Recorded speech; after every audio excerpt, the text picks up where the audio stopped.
Hello, what's up mga ka-math learner? Isang magandang araw sa inyo. Welcome sa ating session dito sa Math Learning with Sir Ash. For today's topic ay i-discuss ko ang napaka-basic na mga topic tulad ng GCF at LCF. Now, ang tanong, ano ba ang GCF at LCF? Ang GCF stands for the greatest common factor, while ang LCF stands for the least common multiple. Now, ang dalawang topic na ito ay very basic dahil ang topic na ito ay in-introduce nung kayo ay nasa grade 5 level. Now, this topic is a foundational topic na kung saan ito ay ina-apply sa pagsusolve ng mga lessons natin sa higher level like fractions, adding, subtracting, getting the lowest term, at katulad din ng mga application na kung saan ang fraction ay ina-apply na sa mga fields of mathematics tulad ng algebra, geometry, and even statistics. So, before we will start our discussion, do not forget to click the subscribe button and notification bell para updated kayo sa ating mga discussions.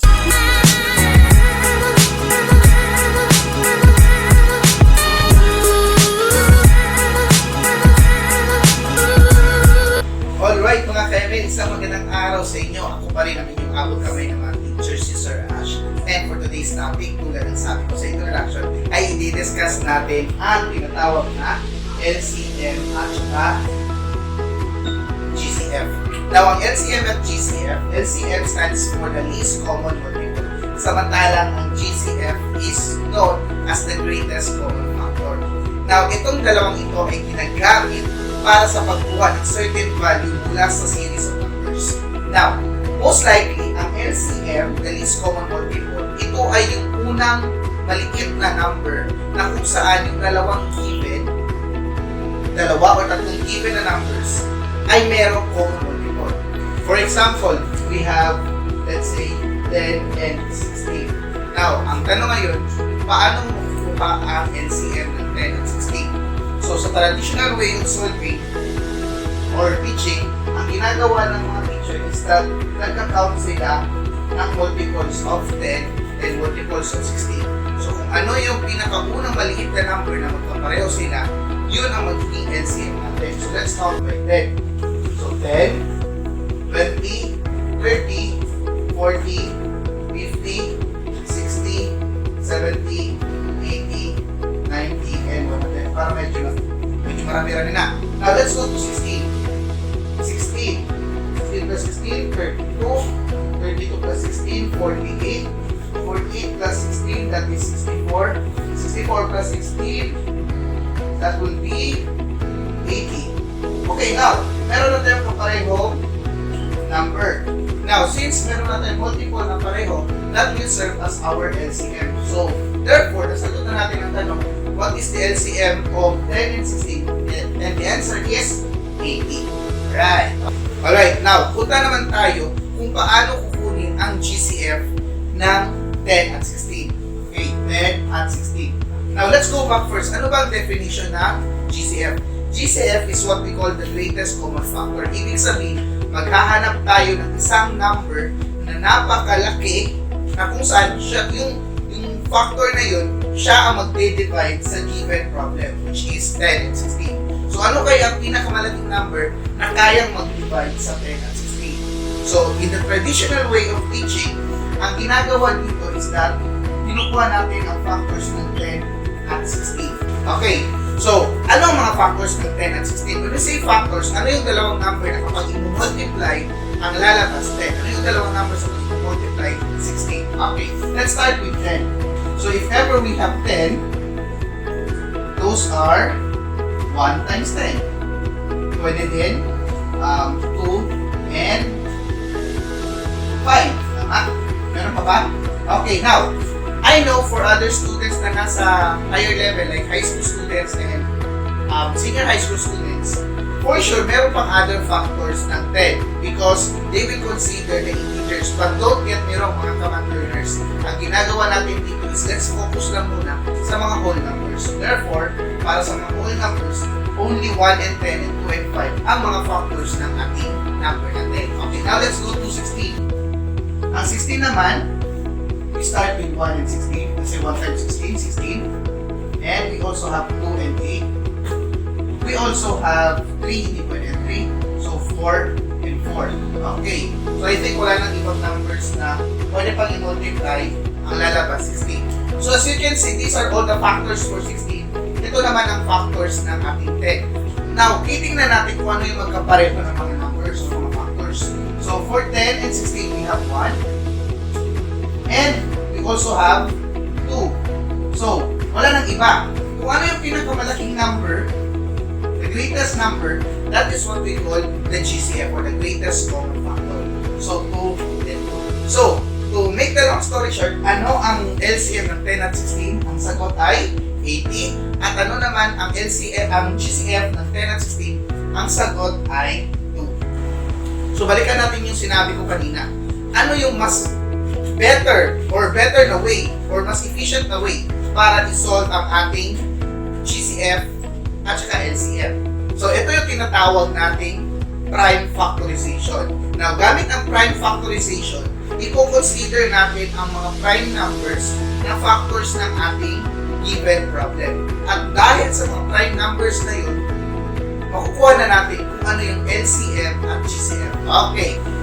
So, mga KML, let's go to our prime factorization of 10 and 16. Now, very simple ang gagawin natin dito. Kukunin natin ang lahat ng prime factors ng bawat number. So, ano ang prime factors ng 10? We start with 2 and 5. Okay. So, wala nang ibang prime factors. Now, baka iba sa inyo magsabi na, so how about 1 and 10? Remember that 1 is not a prime factor or a prime number. It is a special number. Okay? So, the first prime number sa ating whole numbers ay ang 2. Okay. So, therefore, 2 and 5. Kasi ang 2 wala na, hindi na pwede i-factor out pa aside from 1. And itself, same goes to 5. Okay. How about 16? We have 2 and 8. However, ang 8 hindi pa yan prime number. So, pwede mo pang biyakin yan into 2 and 4. Now, ang 4 hindi pa rin prime number. So, pwede mo pa rin biyakin bilang 2 and 2. Now, the time na makuha mo lahat ng mga factors nito, ang gagawin mo ay i-table form mo sila. So, we have now 10 is equal to 2 times 5. For our 16, we have ito yun, ang prime factors natin. So, 2 times 2 times 2 times 2. Now, the question is, Sir Ash, bakit hindi natin inalign ang mga numbers dito like 2 times 2 na lang? Okay, now, hindi natin inalign kasi ang 5 at saka 2 hindi magkapareho. So, dito sa pagsulat natin in a table form, ilalagay natin kung sino yung magka-align. Alright, okay, so since meron na magka-align, ito siya, itong number o itong factors na magka-align, yun lang ang magiging GCF natin.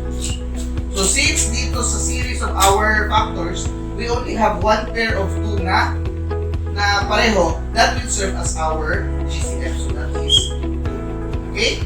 Now, for our for our LCM, okay.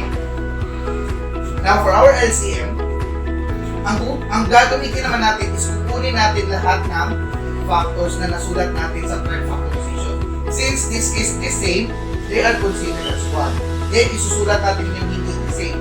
So, that is 5, that is 2, another 2, and another 2. So, we have isang 2, 5, 2, 2, and 2. So, if we multiply that one, 2 times 5, that is 10. 10 times 2, that is 20. 20 times 2, that is 40. And 40 times 2, that is 80. So, same kanina, we have an answer for our GCF as 2 and for our LCM as 80. Ganun lang kadali mga KML. Okay mga kamat learner, let's consider another example. Let's say, consider natin a medyo malaking number such as 24 and 32. Okay, 24 at saka 32. Isali pa natin, gawin natin tatlo. 24, 32 at saka let's say 40. Yan. So ano kaya ang greatest common factor nito at ano kaya ang LCM nito? Okay. Now syempre, in order for us to get the faster way, we will use the prime factorization. So we have 24 as 2 and 12. 12 naman is 3 and 4. And ang 4 is 2 and 2. Samantalang si 32, we have 2 and 16. We have 2 and 8.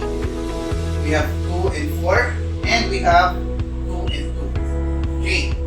Then for our 40, we have 5 and 8. We have 2 and 4. And then we have 2 and 2. Okay, now it's time to write all the factors. So, for 24, we have, ito yun. Okay, yung mga dulo. 2 times 3 times 2 times 2. For 32, we have, ito yun. Right, okay. So, we have 2 times, okay, 2 lang 3, times 2, times 2, times 2, kasi isa, dalawa, tatlo, 5, times 2, times 2. And for our 40, we have this one. Okay. So we have 5. Dito tayo mag-times 5. Tapos 2 times 2 times 2. So 1, 2, 3, 1, 2, 3, then isang 5. Okay. And now we will get our GCF. So ano magkapareho? Ito isa, ito dalawa, at ito tatlo. So we have 2 times 2 times 2. And the answer for that is 8. So the GCF for 24, 32, and 40 is 8. How about LCM? Okay, for the LCM of 24, 32, and 40, what we will do is we just copy yung magkapareho, ito yung tatlo, at yung hindi din magkapareho, times 3, times 2, times 2, yun, and times 5. And we just multiply them. So 2 times 2, 4 times 2, 8, 8 times 3, 24, 24 times 2, that is 48, 48 times 2, 96, and 96 times 5, let's try, 0, 30, 45, 48. So the answer is 480. Okay, so para masagot ang katanungang ano ang GCF at LCM ng 24, 32, at 40, the answer for our GCF is 8 and the answer for our LCM is 480. Ganun lang po kadali ang discussion about sa LCM at GCF mga ka-math learner. Now, ang tanong, Sir Ash, paano ba namin yan ma-apply kapag meron na tayong fractions? Okay, as what I said earlier, this topic is a foundational lesson about sa ating mga topic sa LCM at sa fractions in adding, subtracting, and even kapag tayo ay kumukuha ng lowest term. Okay, now mga ka-ML, ito na ang final part ng ating discussion. Ang tanong, paano ba natin i-apply yung natutunan natin ng concept na yun sa ating pagsusolve ng fractions? Let's consider first the topic lowest terms or getting the lowest term of fractions. Okay, so let's consider 35 and let's say 55. Okay, now knowing that in the lowest term, what we will do is we get the GCF of the 35 and 55. When the 35 and 55, okay, we get that one, we have 7 and 5. For 55, we have 5 and 11. So, the common factor nila is 5. Therefore, that 5 right now will be used to divide both sides, the numerator and denominator, by 5, and we have 7 over 11. And that is your final answer for getting the lowest term of our 35 over 45. 35 over 55. So, ganun lang kadali mga ka-ML. Application lang ng GCF dito sa lowest term. Now, ang tanong, Sir Ash, paano po ba kapag LCM naman? Okay, now, ang LCM naman ay ina-apply kapag tayo ay nag-a-add or nagma-minus ng, let's say, fractions. Dissimilar fractions. Kasi, kapag meron kang 3 over 5 plus 2 over 5, the answer for that one, the rule in adding fraction is you copy the denominator, then you add the numerators, and that is equal to 1. Tama? However, this is example number 1. Hindi na-apply dito ang LCM. However, kapag meron kang problem, 1/2 plus 3/4. equal to question mark. Hindi mo ma-apply agad-agad dito ang pag-add. Bakit?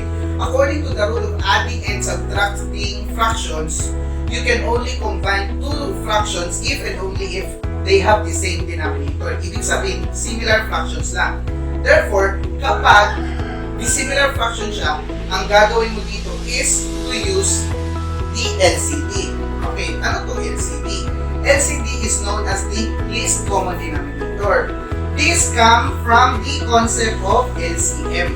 Kasi LCM kapag numbers lang, LCD kapag fractions na, kasi sa denominator yun. So we will get the LCM of these 2 and 4, which is the concept of LCD. Alright, so what is the LCM or the LCD of 1 half and 3/4? So you will find the LCM for 2 and 4. Okay, 2 and 4. Siyempre, ang 2 is already in the prime number. So, ang 4 na lang is 2 and 2. So, since they are the same, by doing the prime factorization, we have 2. For 2, we have 2 times 2. Since that is common, therefore, for the LCM, ang gagawin mo lang is copy this one, and the answer is 4. So, we change all the denominators as 4. Okay? Since 4 at 4 hindi nagbago, ang numerator ng 3/4 hindi din magbabago. Now, dito naman, 2 naging 4, you can use the cause and effect process. Now, ano ang nangyari kay 2 at naging 4? Okay, si 2, syempre, minultiply ng 2 para maging 4. So, 2 times 2, that becomes 4. So, same goes sa mathematics, parating equal. So, kung ano yung ginawa sa baba, yun din ang gagawin sa taas. Since ang baba, nag-multiply tayo ng 2 para nakuha ang 4, syempre, dito sa taas, mag-multiply din tayo ng 2 para makuha ang bagong numerator. So, 1 times 2, that is 2. And if we add this one, this is 5/4. Or if you change this as mixed fraction, that is 1 and 1/4. So you have now your answer by just applying the concept of LCM and GCM.